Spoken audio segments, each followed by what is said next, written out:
మైదా పిండిలో కొంచెం వేడి నూనె వేసానండి. ఇగో అర గ్లాసు గోధుమ నూనె వేస్తున్నాను.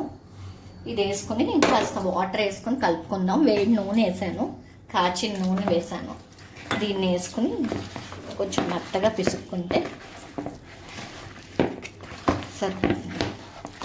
దీన్ని కలిపి పెట్టుకుంటే కాసేపు ఆగి ఒక 10 నిమిషాలు అలా వెయిట్ చేస్తే ఆ తర్వాత గవ్వలు చేసేసుకుని వేయించుకుందాం అండి.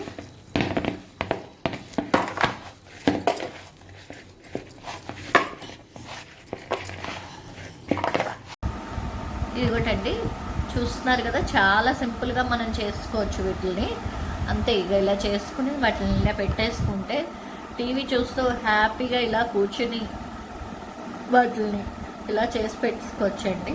చాలా ఈజీగా చేసుకోవచ్చు. పిండి ఒక్కసారి ముద్ద కలిపేసుకున్నామంటే కనుక వండలు చేసుకుని వీటిని ఇలా సింపుల్గా చేసి పడేసుకుంటే అలా అన్నీ కలిపి ఒకేసారి వేయించేసుకుంటే అయిపోతుందండి.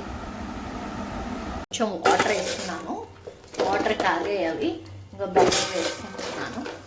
నిమ్మలు ఉన్నాయి అవి వేసుకుంటున్నాను.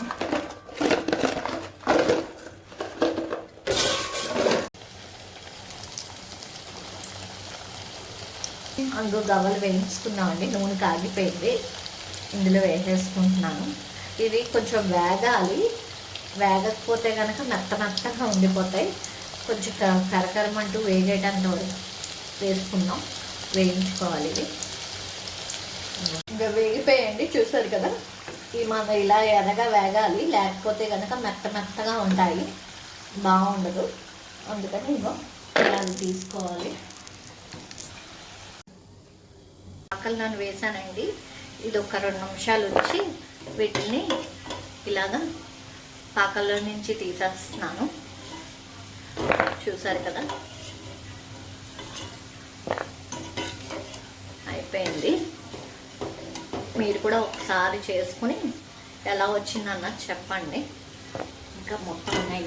ఇదిగోటండి, అయిపోయి గవ్వలు చూసారు కదా ఎంత బాగా వచ్చాయో. మీరు కూడా ఒకసారి చేసుకుని ఎలా వచ్చిందన్నది తెలియజేయండి. Okay, thank you. Please subscribe.